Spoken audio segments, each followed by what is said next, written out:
Welcome to Perusing's Appraisers on Purpose podcast. Our podcast showcases inspiring appraisers and professionals from the industry who are leaders in their field. How did they get to where they are? What have they learned along the way? What can we learn from them? Your host is real estate investor, entrepreneur, and appraiser, Michael Hobbs. Well, welcome to another fresh episode of Perusing's Appraisers on Purpose podcast, where we get the opportunity to talk to all kinds of interesting people in and around the valuation and appraisal industry. Today is definitely another one of those fascinating days. As we always pick amazing people to be on the podcast. Today is definitely right in line with that. Vincent, thanks for joining us today. Thank you, Michael, and happy to be on the show. And thank you for the opportunity to hang out for a bit of time. Yeah, I appreciate that. Friends, we continue to share the good news and the opportunities and the possibilities because you were generous and you were thoughtful. So thoughtfully make sure that you're already subscribed and definitely click that like button because you're going to have some ideas, some comments, and even some suggestions. So feel free to put those in tied to the podcast or whether you're getting this later on YouTube. All of it's there for you, and it's fantastic. Well, Vincent, love you, man. Love what you're doing. But before we even get into that, were you born this way, or what was happening in life for you that got you ultimately to this valuation and appraisal? Yeah, it's activity. It's kind of a weird story, but really, I'm a technologist at heart, and so I've spent most of my career building software products. And starting essentially when I was in graduate school, I was building a lot of software for my PhD.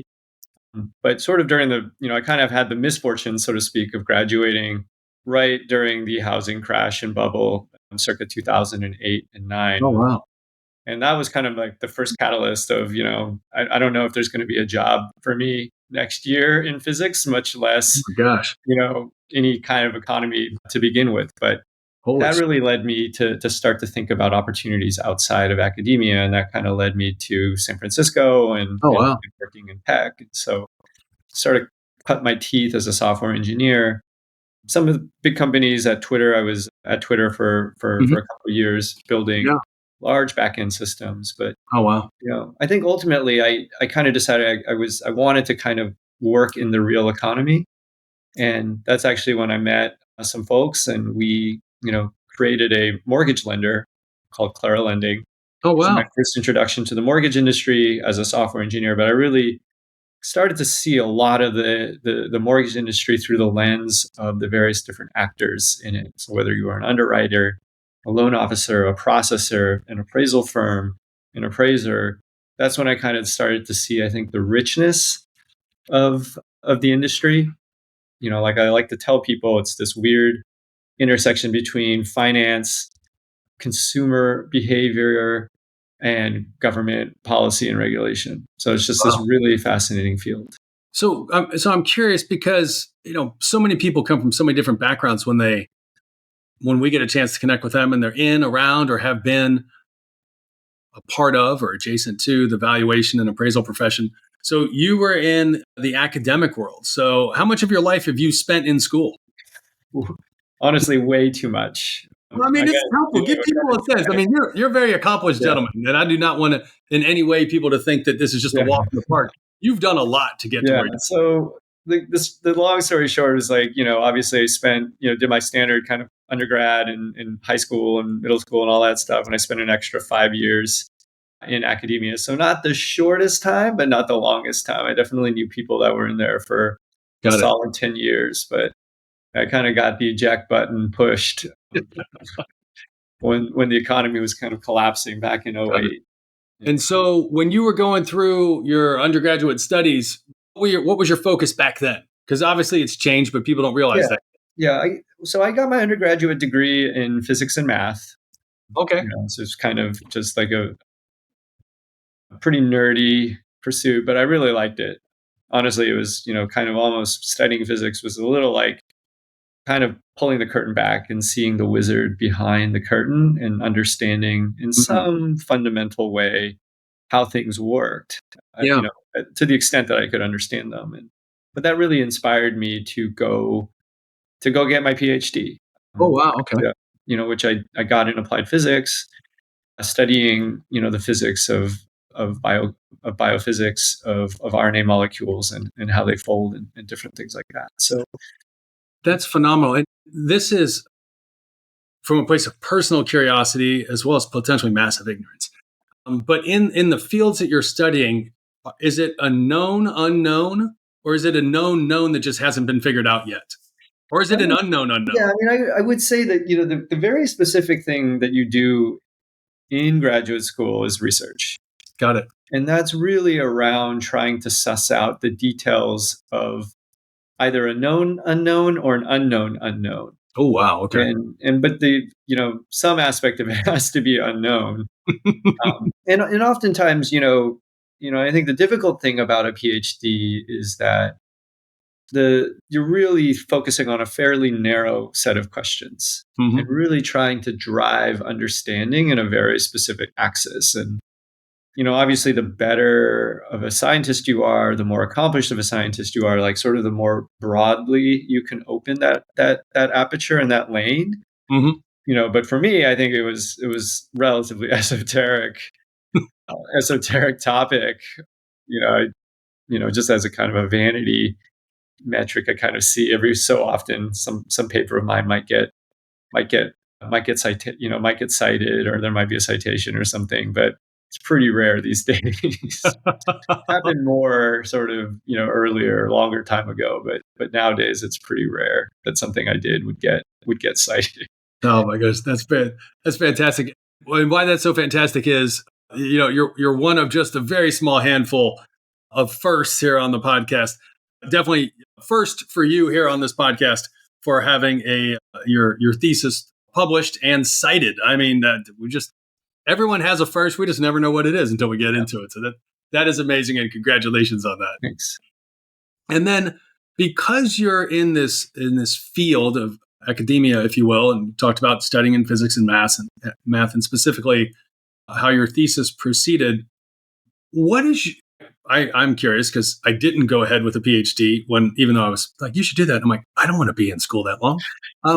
What is the approach that you have to take to stay in the academic world, to be studying an unknown, hopefully to either, prove out a thesis? And obviously you have all the training that gets you to that point. But I mean, is it because you're persistent? Is it because you're curious? Is it like, what are those traits that allow you to actually pursue and complete a degree program like that? At some point, you can sort of say it's persistence beyond all reasonable bounds. Okay. And, the joke is that only the dumb people stay. Because if you were any smarter, you would have decided that this is not worth the time and you would have left. So I don't know if the joke's on them or if it's on me, but oh my gosh, I do think that when you make the transition into doing research, you sort of have to be okay with ambiguity. You have to be okay. Got it. Working and pushing towards something that you may not even know you can accomplish. And I think I compare that very distinctly with most undergraduate training, when you know that there's an answer. You get homework, you do your homework, and it may even take you a long time to do your homework, but generally there's an answer, and if you persist hard and long enough, you will get there. Got it. And I think most people find it easy or easier to persist if there is a known goal and they can get to the pot at the end of the rainbow. But the thing that I'm finding now is that was actually quite good training for me, because, when you're doing when you're outside of academia and you're kind of in the real world, yes, I think ambiguity is actually more common than concreteness. And that goes for most people who work in general. It's like the goals aren't always clear. How you get the goals aren't always clear. How you manage your own time and career and progress aren't always clear. There aren't a lot of easy answers. And I thought that was maybe the most valuable thing that I took away from my own time in academia, was that comfort with ambiguity. Like, I can push really hard even if there isn't a known payoff at the end of the day. And that's research in a nutshell. That is phenomenal, and so many similarities. So, for someone who chooses to go the path of a PhD, do you have some like ideas when you start your PhD program? Like, I think I'm going to go work at Genentech, or I think I'm going to go work at such and such firm. Where did you think you were going to go? Yeah. I don't think you said I can't wait to be deep in the appraisal space. I think a lot of people have a good idea of what they want to do when they come to graduate school.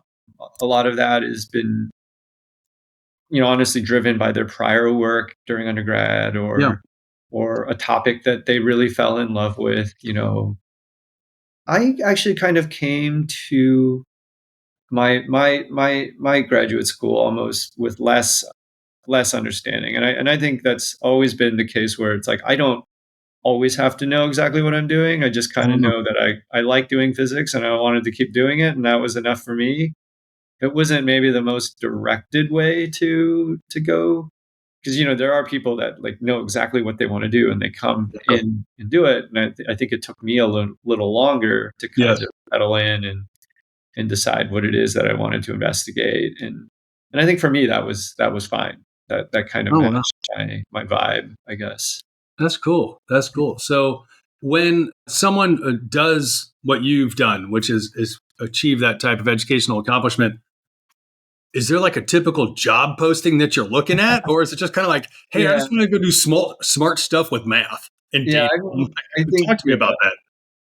Yeah, I mean, I think again, leaving academia was really tough, but it was kind of necessary for me to do. Not just because the job market was not doing well, but I think again, academia can kind of be a grind. You grind it out for X number of years in your PhD. You grind it out for one postdoc, two postdocs, maybe three postdocs. Maybe a faculty position opens up. Maybe you can apply for it. Maybe you'll get it. And really, it's a tough field to be in, especially I think if you're not a superstar. Got it. And I just found for myself personally, where I wanted to be was perhaps more out in the real world and building things and working with users and being in different industries. I probably relished, I think, to a greater degree, that kind of activity or that kind of work, maybe more so even than kind of uncovering like a deep truth about the universe or and I kind of began to realize that about myself even during grad school. I was like, I'm really enjoying what I'm doing. These questions are fascinating for me personally. Yes. Don't know if I want to do this for the rest of my life. And so that was kind of a good realization to have, because it pushed me to kind of spread my wings a little bit, get out there a little more, start talking to people a little more. And, honestly, just talking to a bunch of people is kind of what led me out of academia into kind of tech and my first job, which kind of, I think, set the stage for, in some senses, the next, 14, 15 years of my life till this very moment, and talking to you on this podcast. Yeah. Oh, I love it. That is absolutely amazing. And so here you get out and have an opportunity to be in the marketplace, let's say, as opposed to in academia and the application world of interacting with customers. And so where did that first take you? Well, the first, people who are in the Bay Area, there is a commuter rail called the Caltrain, which, goes up and down the peninsula. It kind of connects all of the major cities. Yes. Bay Area starts in San Francisco, goes through Menlo Park, Palo Alto, down all the way to San Jose. And, I used to ride that train pretty much every day. Of course. And I think, what I saw was, these random logos. I never heard of these companies. And then you kind of look at them later and you're like, oh my God, these companies, they're the leaders in these billion-dollar industries. You never heard of them. They're just like, they're not Google. They're not Facebook. They're not Meta. They're not any brand name that you've heard about. But nonetheless, they are industry leaders. And it just kind of made me realize that there are these really large industries that just kind of hide in plain sight. Yes. They're absolutely essential for the economy. They're what make the economy tick. They do everything as mundane as, deliver, your water, your gas, to, your email, to, whatever.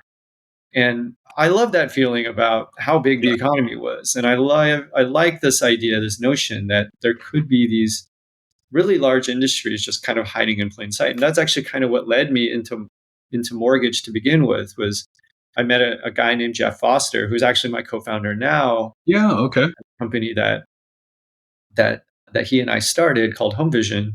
Yes. And he kind of clued me in to just how large the mortgage industry was, and how many facets of our lives the mortgage industry kind of touches. And for most people, buying a home is going to be the biggest financial decision of their lives. Yes. It's going to be the primary source of wealth. It's home equity is one of the primary funding mechanisms for small business. Yes. It's together $1 trillion+ asset class on its own. We all need a place to live. It's also culturally very central to the idea of what it means to be successful, right? The prototypical house, picket fence, kids and life. That's, so it just made me realize again how deep this industry was. And in some senses, it really does hide in plain sight. And I really got to be fascinated by that. And, we started working together, and I started working in the industry basically on that. And that's how you basically go from studying math and physics all the way to trying to understand all the ins and outs of home appraisal, collateral, underwriting, et cetera, et cetera. That's fascinating. So you get an opportunity to come out of, and you mentioned you spent a little time at Twitter.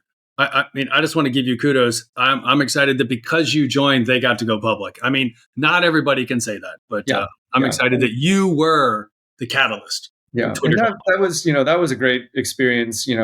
I joined Twitter when it was not small, but not too big either. And I got to work with some amazing people there, and it was definitely a team effort. And but it was an amazing process to watch Twitter grow and ultimately go public, and kind of become a cultural touchstone. Absolutely. So it sounds like because of your dedication to the Caltrain, you get to meet a guy like Jeff, and next thing you go from Twitter, and I'm going to learn about the mortgage market and lending. Yeah. And that was, again, it's such a fascinating field. I like to think of it really like the coral reef. Yeah, it's a nice analogy. There's such a rich ecosystem. In the same way that a coral reef has all these different species, all these different ecological niches. Yes. Everybody kind of playing their role in this cycle, whether they're hanging out, in this little nook and cranny, or there's, they're living in the open ocean or whatever. It's such a rich playing field. And I think intellectually, I think it scratches a lot of the same itch that I had in academia, where you really do have to think very deeply about, what is my role in this ecosystem? What are people? How do people work? Why do people think the way they think? What is really important? I think that's been a real fascinating experience that I've had, for the last almost 10 years since I've worked in the mortgage industry. That's amazing. And so when you get an opportunity to be at an integral company that impacts people's lives, like the one you had come from, and you get to then go to, like you said, a large industry that's in one sense right in plain sight and not visible at all. What do you start to get involved in? What type of things do you start to learn? And that's a perspective that people in that industry know a lot about, but people that are not on the lending side of it, I mean, oh my gosh. Yeah. I mean, I think the first thing that you have to do as an outsider, and I'm an outsider, I definitely consider myself an outsider. You really have to kind of, in some sense, take a beginner's mind to understand the industry. And I think too many technologists come into the mortgage industry broadly, and they kind of look at things and they're like, none of this stuff makes sense. Mm-hmm. I'm a pretty smart guy. I can come figure this out and I'll solve all your problems. Mm. And that's actually, I think, exactly the wrong approach to take to it, because, I think it actually comes, I think, from a position of arrogance and hubris, where your starting point is that you're smarter than everyone else, and therefore, if you start from that starting point, therefore, the things that you see are the product of improper thinking, or less than optimal practices and whatever. I think if you come from the standpoint, though, of a beginner, you begin to realize that actually things look the way they do, not because people are dumb or ignorant or whatever. Things actually look the way they do for a very specific reason. Now, I'm not saying that there's no waste and that everything's perfect, but you oftentimes do have to ask a deeper question of why. And the why actually drives you into a very interesting place where you understand, or you start to understand, why things look weird to your outsider eyes. That may be for good reasons, that may be for bad reasons that are hard to change. Yes. There's all sorts of things. But if you never start from that position of humility, taking a beginner's mind to approaching things, you'll never ask the why. And I think that's something that I think has been true for me multiple times in my own career, is that you oftentimes have to come back to the why, and you have to become a beginner again and really be a student of an industry, of a technology. Yeah.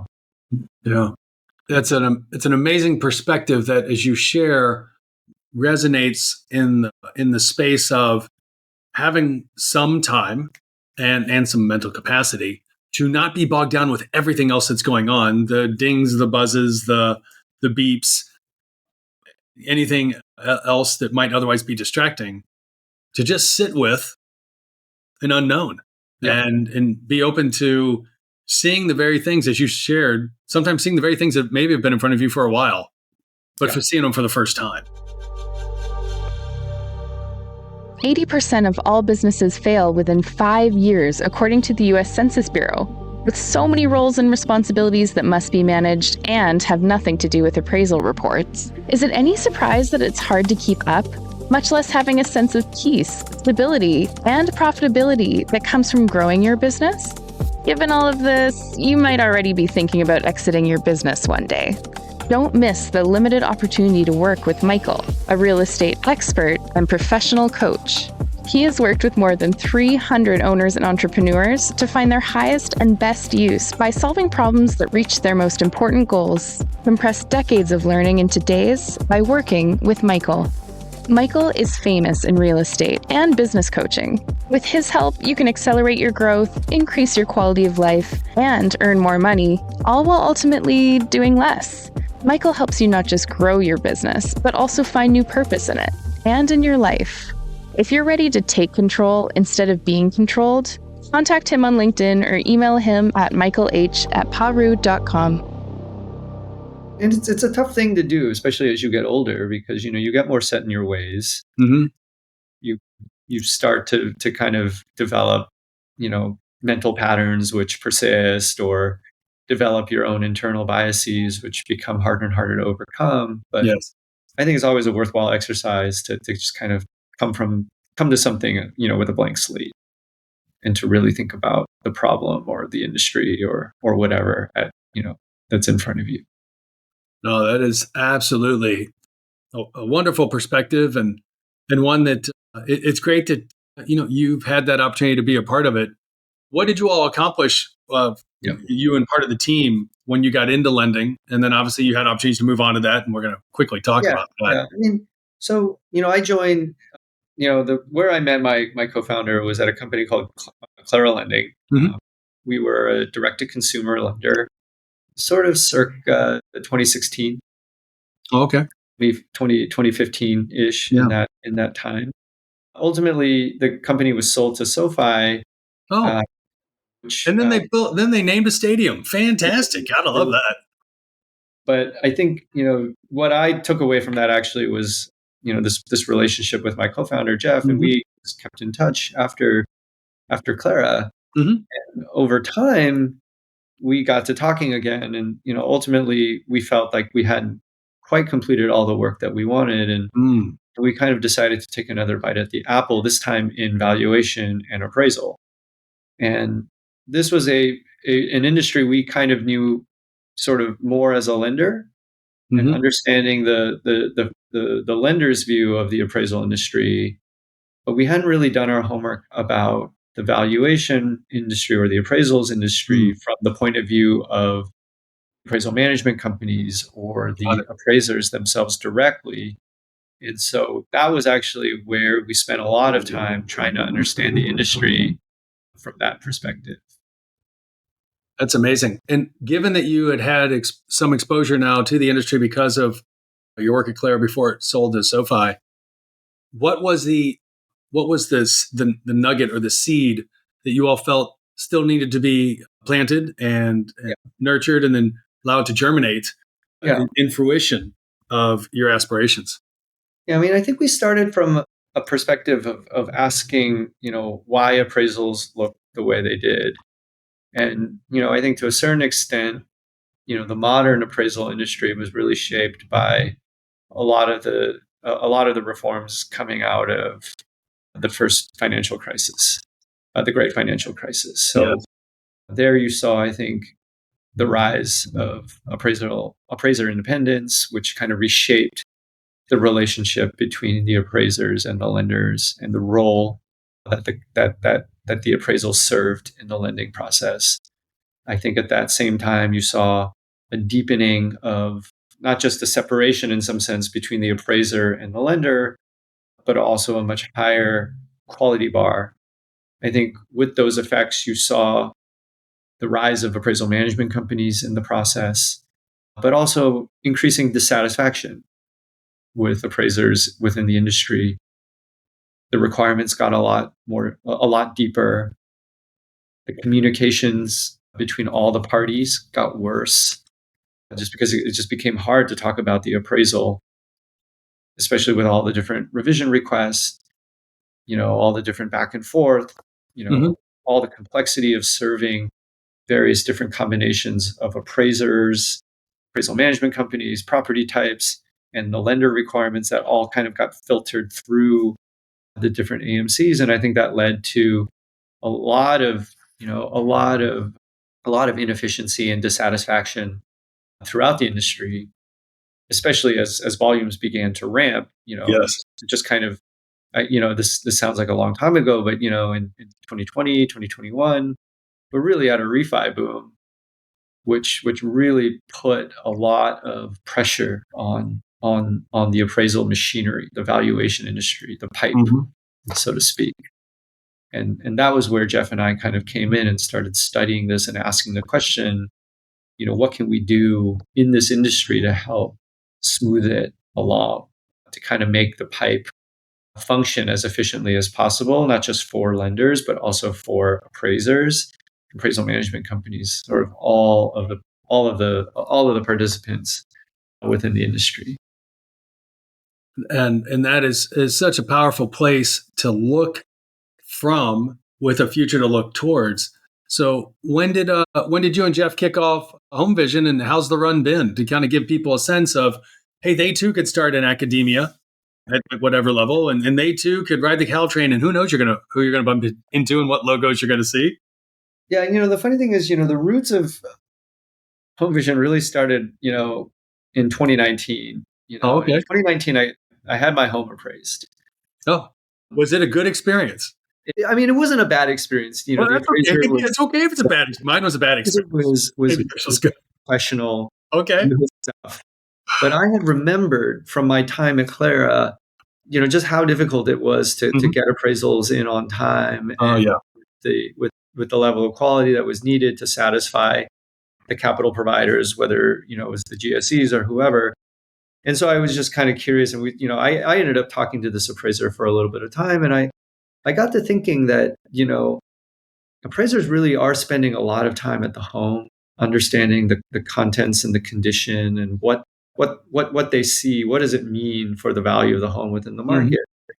And really started talking with Jeff about, can we even make an impact in this industry? Yes.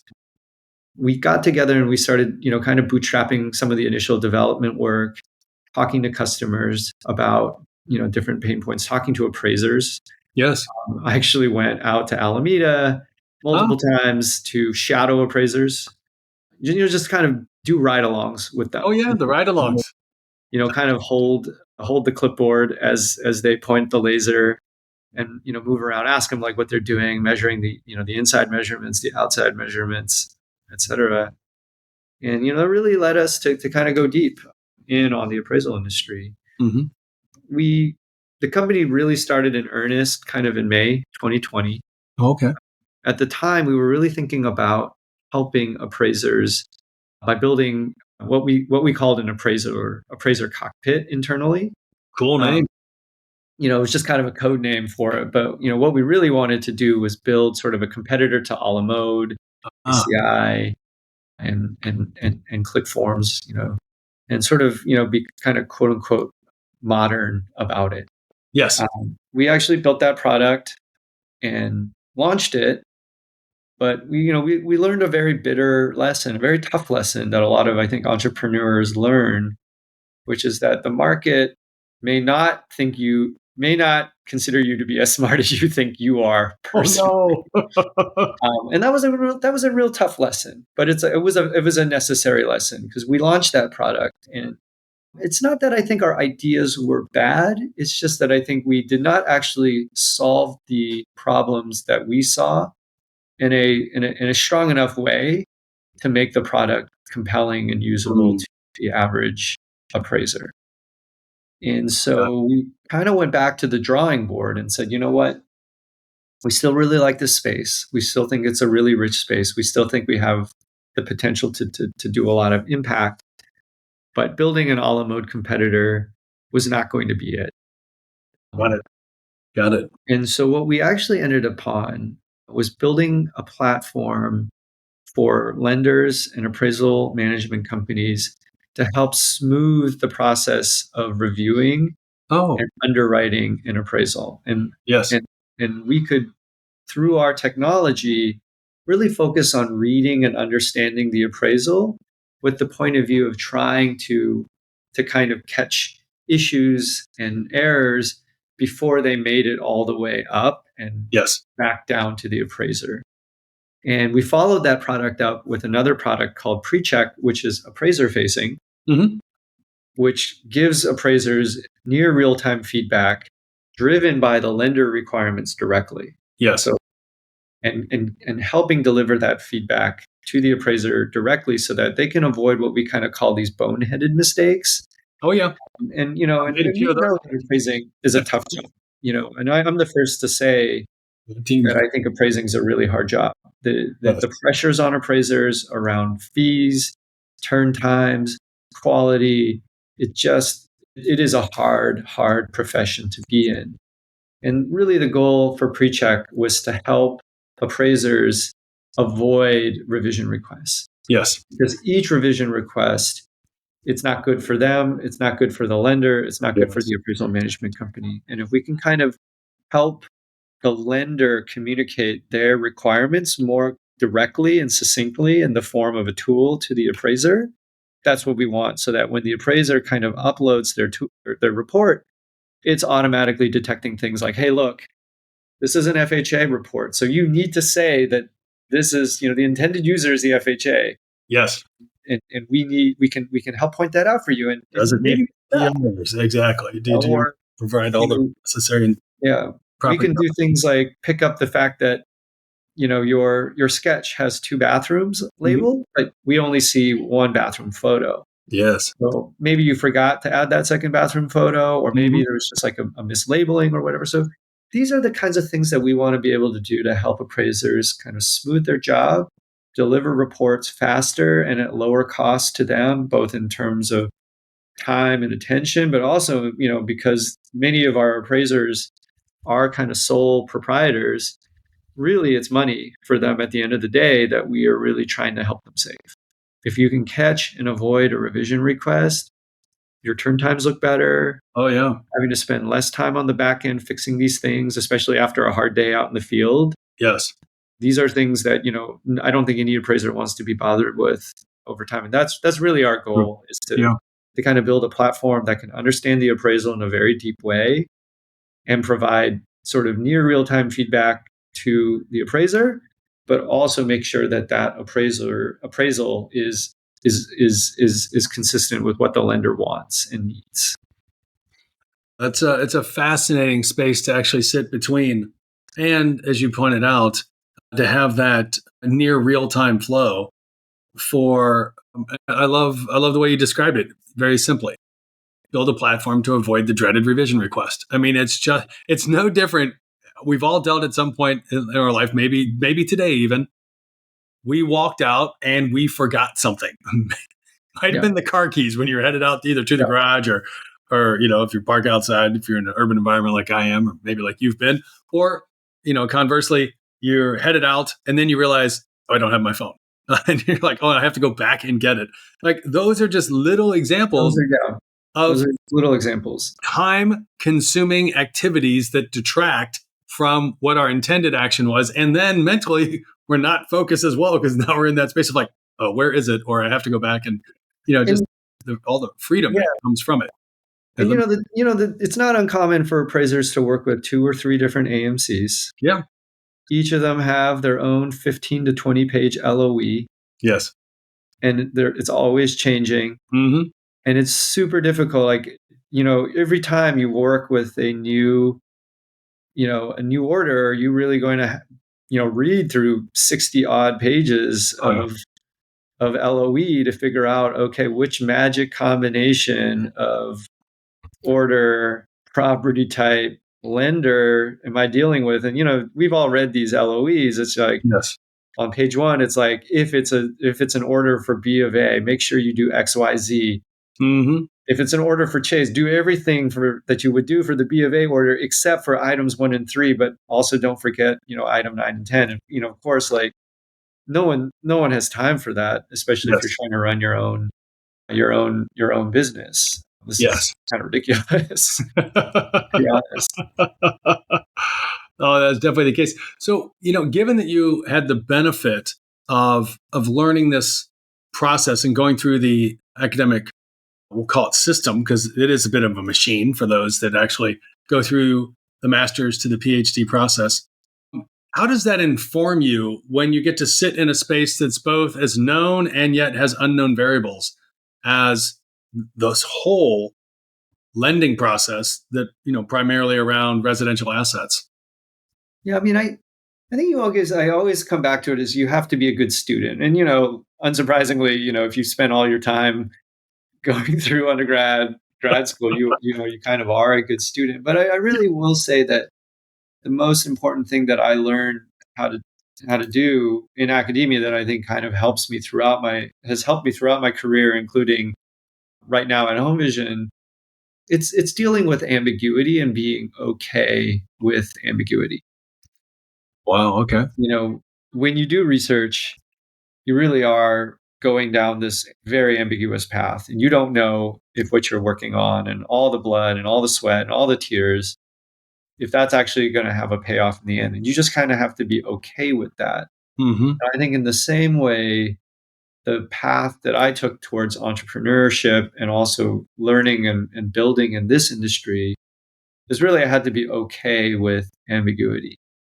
And sometimes things break your way and sometimes they don't. Like, we spent a lot of nights and weekends building that very first appraiser facing cockpit and form filling tool. Yes. We spent collectively as a company probably hundreds, if not thousands of hours. Yes. Over the better course of a year and a half, because Jeff and I were bootstrapping the company ahead of time, paying salaries and stuff out of our own pockets. Sure. that was a tough pill to realize that all that work, it's still sitting on the shelf, it's still hanging out there, but no one has used it since we tried getting some initial traction. To now, of course, the other side of it is having, I think, a business which is, Home Vision's being used now across up and down the stack at lenders, at appraisal management companies, and by appraisers directly, and even by some staff appraiser companies. That was, if basically we failed and we said, you know what, that's it, we're done, that would have been, I think, the end of the story. Yeah. Which would have skipped over a lot of, I think, the success that we've had since then on our second idea. It's fantastic. That is a wonderful thing. So, I mean, given all that you've experienced and what you've been involved in and how you're literally creating the future, what are you excited about? What are you looking forward to over the next 3 to 5 years? Yeah, I mean, I think, for sure, we want to continue that story in this industry. So we're always pushing harder and faster on that. But I think for us to be successful in this industry, I'm particularly interested in how does the technology push forward and how does the technology get more and more useful for appraisers and for collateral underwriters and for lenders and for appraisal management companies. And one of the things I think that I've been very, very excited about, I think is a lot of the newer tools and technologies around natural language processing or around machine learning. Yes. And I think we have a bit of a contrarian view. I think a lot of technologists come in and see these tools and technologies as being kind of almost in some sense like full black box automation tools. Like they will literally replace people. And you hear about these headlines in the New York Times all the time, right? Oh, yeah. Like ChatGPT is now, as good at the LSAT as, is better than, 50% of humans at the LSAT or whatever. But I think our contrarian view, and my contrarian view a little bit, is that these types of tools work best when humans stay at the center of the process. Yeah. And I think when you're talking about something as nuanced as collateral valuation, collateral underwriting, it would be very surprising for me if humans weren't at the center of the process. Because ultimately, humans, what's the whole point of appraisal and having collateral? Is really to judge and properly manage risk. Yes. It's the whole point of underwriting. It's the whole point of why we get an appraisal to begin with, is because ultimately the lender and the capital providers of mortgage capital want to understand something about the riskiness of the loan. And I like to say that software doesn't take risks. Yes. People take risks. Yes. And so that's why I think, especially in an industry that is focused and obsessed with risk as lending is, it's very hard to get the human out of it. And our point of view is that it works best when the human is at the center and understands what the automation is doing, is in control of it, and can override it, but also can use it to leverage their own abilities, their own time. And I think that technology is actually, I think, what I'm super fascinated by and super, super excited to build with over the next 3 to 5 years. I think it will change how people work and what they do, and hopefully shift more of the higher cognitive stuff to them. Yes. And eliminate a lot of the kind of the low value work that they're doing. Stuff like making sure that they did a head and shoulders inspection on some appraisal, and just to actually bring appraising back to what it should be about, which is understanding the risk that the collateral plays in a transaction. No, that is absolutely fantastic. Vincent, I mean, that is a mini PhD in less than an hour. I mean, you have accomplished what few people have been able to do in decades. Yeah. We definitely appreciate it. Yeah. Appreciate that. And we're always so excited to have these type of fresh perspectives to really enlighten, expand, not only inform, but also empower those that are in the industry, as you touched on, and I personally agree with, there's more opportunities in the future, not less. They just are going to show up in different capacities and really allow those people who understand how to do this kind of work to have an even greater impact in the outcomes.